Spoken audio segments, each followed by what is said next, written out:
বিশ্বের মানচিত্রের দিকে একবার তাকান। মধ্যপ্রাচ্যের এক কোণে পড়ে থাকা ছোট্ট একটি দেশ, যার আয়তন বাংলাদেশের একটি বিভাগের চাইতেও ছোট। কিন্তু অদ্ভুত এক সমীকরণ দেখুন, সারা বিশ্বের রাজনীতির কলকাঠি যেন আবর্তিত হচ্ছে এই এক বিন্দুকে ঘিরেই। প্রশ্ন জাগতে পারে, পৃথিবীর একমাত্র সুপার পাওয়ার আমেরিকা, যাদের এক হুমকিতে থরথর করে কাঁপে পুরো বিশ্ব, তারা কেন এই ছোট্ট একটা ভূখণ্ডের সামনে এসে একদম নখদন্তহীন হয়ে পড়ে? কেন হোয়াইট হাউসের ক্ষমতাধর প্রেসিডেন্টরা ইসরায়েলের যে কোনো অন্যায়ের সামনে মুখে কুলু পেটে বসে থাকেন? এটা কি কেবলই কোনো সাধারণ বন্ধুত্ব, নাকি পর্দার আড়ালে লুকিয়ে আছে এমন কোনো গভীর রহস্য যা আমরা সাধারণ মানুষ কল্পনাও করতে পারি না? আজকের ভিডিওতে আমরা ইতিহাসের ধুলোবালি ঝেড়ে বের করে আনব সেই সব অস্পৃশ্য সত্য। আমরা দেখব কিভাবে ওয়াশিংটনের করিডর থেকে শুরু করে লন্ডনের টেমস নদী কিংবা বিশ্বের বড় বড় অর্থলগ্নি প্রতিষ্ঠানগুলো সবই যেন এক অদৃশ্য সুতোয় বাঁধা, আর সেই সুতোর শেষ প্রান্তটি ধরা আছে তেল আবিবের হাতে। এটি কোনো ষড়যন্ত্র তত্ত্ব নয়, বরং কঠোর ভূ রাজনীতি। কিভাবে অস্ত্র, প্রযুক্তি, লবিং আর গোয়েন্দা তথ্যের এক দুর্ভেদ্য জাল বিছিয়ে ইসরায়েল আজ পুরো বিশ্বকে এক প্রকার জিম্মি করে ফেলেছে, তা জানতে আজকের এই বিশেষ ভিডিওটি আপনাকে শেষ পর্যন্ত দেখতেই হবে। প্রস্তুত হয়ে নিন, কারণ আজ ক্ষমতার এমন এক অন্ধকার দিকের পর্দা উন্মোচিত হতে যাচ্ছে, যা দেখার পর বিশ্ব রাজনীতি নিয়ে আপনার দীর্ঘদিনের ধারণা চিরতরে বদলে যাবে। আমেরিকার ক্ষমতার মূল কেন্দ্রবিন্দু ওয়াশিংটন ডিসির অলিখিত নিয়ন্ত্রণকারী হিসেবে পরিচিত আইপ্যাক বা American Israel Public Affairs Committee কেবল একটি লবিং গ্রুপ নয়, বরং এটি আমেরিকান রাজনীতির এমন এক অদৃশ্য নিয়ন্ত্রক যা হোয়াইট হাউসের যে কোনো সিদ্ধান্তকে মুহূর্তের মধ্যে প্রভাবিত করার ক্ষমতা রাখে। ওয়াশিংটনের করিডরে এটি এক মূর্তিমান আতঙ্কের নাম, কারণ আইপ্যাকের আশীর্বাদ ছাড়া আমেরিকায় উচ্চ পর্যায়ের রাজনীতি করা প্রায় অসম্ভব হয়ে দাঁড়িয়েছে। এই সংস্থাটি প্রতি বছর বিলিয়ন বিলিয়ন ডলারের তহবিল তদারকি করে এবং মার্কিন কংগ্রেসের সদস্যদের ওপর এমন এক নিশ্ছিদ্র নজরদারি ও প্রভাব বিস্তার করে যে ইসরায়েলের স্বার্থের সামান্যতম পরিপন্থী কোনো শব্দ উচ্চারণ করলেই সেই নেতার রাজনৈতিক ক্যারিয়ারে শনি নেমে আসে। আমেরিকার নির্বাচনগুলোতে আইপ্যাক প্রচ্ছন্নভাবে বা সরাসরি কোটি কোটি ডলার ঢেলে দিয়ে নিশ্চিত করে যেন প্রতিটি গুরুত্বপূর্ণ আসনে তাদের অনুগত ব্যক্তিরাই জয়ী হয়। কোনো সাহসী রাজনীতিবিদ যদি ফিলিস্তিন ইস্যু বা ইসরায়েলের সামরিক সহায়তার বিরুদ্ধে সামান্যতম প্রশ্ন তোলেন, তবে আইপ্যাক তার প্রতিপক্ষের নির্বাচনী তহবিলে অর্থের পাহাড় ঝেলে দেয় এবং সুকৌশলে তাকে জনবিচ্ছিন্ন করে ক্ষমতা থেকে সরিয়ে দেওয়ার ব্যবস্থা করে। মূলত মার্কিন সিনেটর এবং প্রতিনিধি পরিষদের সদস্যদের রাজনৈতিক ভবিষ্যৎ এবং তাদের নির্বাচনী কোষাগার এই লবিং গ্রুপের মর্জির ওপর অনেকাংশে নির্ভরশীল।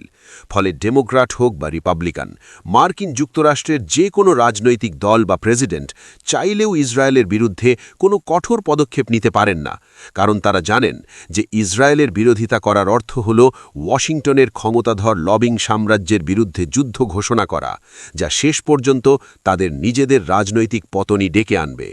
এভাবেই আমেরিকার অভ্যন্তরীণ অর্থশক্তি আর লবিংয়ের কূটচালের মাধ্যমে ইসরায়েল মার্কিন পররাষ্ট্র নীতিকে এক প্রকার জিম্মি করে রেখেছে।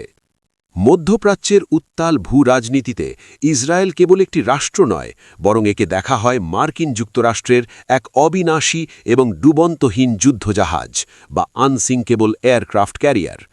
আমেরিকা কেন প্রতি বছর বিলিয়ন বিলিয়ন ডলারের সামরিক সহায়তা আর অত্যাধুনিক মারণাস্ত্র ইসরায়েলকে পাঠায়, তার পেছনে প্রধান কারণ হল মধ্যপ্রাচ্যে নিজেদের একচ্ছত্র আধিপত্য ধরে রাখার কৌশল। এই অঞ্চলে যেখানে তেল এবং জ্বালানির বিশাল ভাণ্ডার রয়েছে, সেখানে নিজেদের স্বার্থ রক্ষা করতে এবং ইরান বা রাশিয়ার মতো প্রতিপক্ষকে রুখে দিতে আমেরিকার একজন বিশ্বস্ত পাহারাদারের প্রয়োজন ছিল, আর ইসরায়েল সেই দায়িত্বটি অক্ষরে অক্ষরে পালন করে আসছে। পেন্টাগনের সমরবিদদের মতে, ইসরায়েল যদি এই অঞ্চলে না থাকত, তাহলে আমেরিকাকে মধ্যপ্রাচ্যে নিজের নিয়ন্ত্রণ বজায় রাখতে প্রতি বছর আরও শতগুণ বেশি অর্থ খরচ করতে হতো এবং কয়েক লক্ষ মার্কিন সৈন্যকে স্থায়ীভাবে মোতায়েন রাখতে হতো। কিন্তু ইসরায়েল থাকার ফলে আমেরিকা কোনো সরাসরি যুদ্ধ ছাড়াই এই অঞ্চলের প্রতিটি দেশের ওপর গোয়েন্দা নজরদারি এবং সামরিক চাপ বজায় রাখতে পারছে। ইসরায়েলের মোসাদ এবং সামরিক বাহিনী আমেরিকার হয়ে এই অঞ্চলের যাবতীয় গোপন তথ্য সংগ্রহ করে এবং যে কোনো অস্থিতিশীল পরিস্থিতিতে ওয়াশিংটনের প্রথম প্রতিরক্ষা দেওয়াল হিসেবে কাজ করে। মূলত আমেরিকা ইসরায়েলকে কেবল বন্ধু হিসেবে সাহায্য করে না, বরং নিজেদের সাম্রাজ্যবাদী ক্ষমতা টিকিয়ে রাখার জন্য একটি কৌশলগত সামরিক ঘাঁটি হিসেবে ব্যবহার করে, যে কারণে ইসরায়েলের হাজারো অপরাধ বা আন্তর্জাতিক আইন লঙ্ঘন করার পরেও আমেরিকা তাদের হাত ছাড়তে পারে না, কারণ ইসরায়েলকে হারানো মানে মধ্যপ্রাচ্যে আমেরিকার কয়েক দশকের সাজানো রাজত্বের অবসান হওয়া। ইসরায়েল আজ বিশ্বজুড়ে যে একচ্ছত্র প্রভাব বিস্তার করছে তার অন্যতম প্রধান হাতিয়ার হল তাদের অত্যাধুনিক প্রযুক্তি এবং অপ্রতিদ্বন্দ্বী গোয়েন্দা সক্ষমতা, যার উপর আমেরিকা থেকে শুরু করে বিশ্বের বড় বড় রাষ্ট্রগুলো আজ চরমভাবে নির্ভরশীল। ইসরায়েলি গোয়েন্দা সংস্থা মোসাদ এবং তাদের বিশেষ সাইবার ইউনিটগুলো এমন সব প্রযুক্তি তৈরি করেছে যা দিয়ে বিশ্বের যে কোনো প্রান্তের যে কোনো গোপন তথ্য মুহূর্তের মধ্যে হাতিয়ে নেওয়া সম্ভব। বিশেষ করে প্যাগাসাস এর মতো স্পাইওয়্যার বা নজরদারি সফটওয়্যারের কথা আমরা জানি, যা দিয়ে বিশ্বের ক্ষমতাধর রাষ্ট্রপ্রধানদের ফোন পর্যন্ত হ্যাক করা হয়েছে। এই প্রযুক্তির বাজারে ইসরায়েল এক অঘোষিত সম্রাট। তারা যখন কোনো দেশকে এই নিরাপত্তা প্রযুক্তি বা গোয়েন্দা তথ্য সরবরাহ করে, তখন বিনিময়ে সেই দেশের রাজনৈতিক সমর্থন আদায় করে নেয়। আমেরিকাও এর ব্যতিক্রম নয়। ইসরায়েল আমেরিকাকে এমন সব নির্ভুল এবং স্পর্শকাতর তথ্য দেয় যা মার্কিন সিআইএর পক্ষেও সংগ্রহ করা অসম্ভব।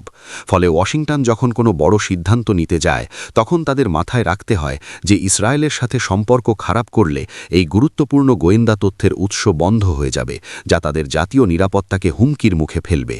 মূলত ইসরায়েল বিশ্বের বড় দেশগুলোর নিরাপত্তা ব্যবস্থাকে তাদের নিজস্ব প্রযুক্তির জালে এমনভাবে জড়িয়ে ফেলেছে যে এখন চাইলেও কেউ তাদের অবাধ্য হতে পারে না। এই ডিজিটাল এবং গোয়েন্দা নির্ভরতা ইসরায়েলকে এক অদৃশ্য ক্ষমতার আসনে বসিয়ে দিয়েছে, যেখানে তাদের হাতে থাকা একটি পেন ড্রাইভ বা একটি কোড সারা বিশ্বের বড় বড় নেতাদের ভাগ্য বদলে দেওয়ার ক্ষমতা রাখে। বিশ্বের অর্থনৈতিক ব্যবস্থা এবং সংবাদ মাধ্যমের ওপর ইসরায়েলপন্থী শক্তির একচ্ছত্র আধিপত্যই হল তাদের বিশ্ব শাসনের অন্যতম প্রধান স্তম্ভ। আন্তর্জাতিক অর্থবাজারের নিয়ন্ত্রণ থেকে শুরু করে গ্লোবাল মিডিয়া ন্যারেটিভ তৈরি, সবখানেই রয়েছে ইসরায়েলের সুদূর প্রসারী প্রভাব। ওয়াল স্ট্রিটের বড় বড় বিনিয়োগকারী প্রতিষ্ঠান, ব্যাংক এবং সিলিকন ভ্যালির টেক জায়ান্টগুলোর শীর্ষ পদে থাকা অনেক প্রভাবশালী ব্যক্তিত্ব সরাসরি ইসরায়েলের স্বার্থের সাথে জড়িত, যার ফলে কোনো রাষ্ট্র যদি ইসরায়েলের বিরুদ্ধে শক্ত অবস্থান নিতে চায়, তবে তাকে বিশাল অর্থনৈতিক ধসের ঝুঁকিতে পড়তে হয়। অন্যদিকে বিশ্বের প্রভাবশালী আন্তর্জাতিক সংবাদ মাধ্যমগুলো এমনভাবে তথ্য পরিবেশন করে যাতে ইসরায়েলের যে কোনো কর্মকাণ্ডকে আত্মরক্ষা হিসাবে প্রচার করা হয় এবং তাদের প্রতিপক্ষের কণ্ঠস্বরকে সুকৌশলে চেপে দেওয়া হয়। এই শক্তিশালী মিডিয়া চক্র বিশ্ব জনমতকে এমনভাবে প্রভাবিত করে যে সাধারণ মানুষের কাছে ইসরায়েলের নেতিবাচক ইমেজ খুব একটা পৌঁছাতে পারে না। মূলত অর্থের যোগান এবং তথ্যের প্রবাহ, এই দুটি মৌলিক বিষয়ের নিয়ন্ত্রণ হাতে থাকায় ইসরায়েল পুরো বিশ্বকে এক প্রকার অদৃশ্য শৃঙ্খলে আটকে রেখেছে। আমেরিকা বা ইউরোপের দেশগুলো যখন কোনো সিদ্ধান্ত নেয়, তখন তাদের এই বিশাল মিডিয়া প্রোপাগান্ডা এবং অর্থনৈতিক মন্দার কথা মাথায় রেখে ইসরায়েলের পক্ষেই থাকতে হয়। এভাবেই বিশ্ব অর্থনীতির শিরা উপশিরা এবং মানুষের চিন্তা জগৎকে নিয়ন্ত্রণ করার মাধ্যমে ইসরায়েল নিজেকে এক অপরাজেয় শক্তিতে পরিণত করেছে। পরিশেষে বলা যায়, ইসরায়েল এবং আমেরিকার এই সম্পর্ক কেবল কোনো সাধারণ কূটনৈতিক বন্ধুত্ব নয়, বরং এটি এক জটিল এবং অভেদ্য ক্ষমতার সমীকরণ। সামরিক কৌশল, গোয়েন্দা তথ্যের আদান প্রদান, লবিংয়ের রাজনীতি আর বিশ্ব অর্থনীতির বিশাল নিয়ন্ত্রণ, এই প্রতিটি সুতো এমনভাবে একে অন্যের সাথে জড়িয়ে আছে যে আমেরিকা চাইলেও ইসরায়েলকে তার কক্ষপথ থেকে বিচ্যুত করতে পারে না। বর্তমান বিশ্ব ব্যবস্থায় শক্তির ভারসাম্য এমন এক জায়গায় গিয়ে ঠেকেছে যেখানে ছোট দেশ হয়েও ইসরায়েল বিশ্ব রাজনীতির ড্রাইভিং সিটে বসে আছে। আমেরিকা কেন অসহায়, কেন আন্তর্জাতিক আইন এখানে এসে থমকে যায় এবং কেন বারবার ইসরায়েলের স্বার্থই সবার ওপরে স্থান পায়, তার উত্তর লুকিয়ে আছে এই গভীর এবং অদৃশ্য জালগুলোর মাঝে।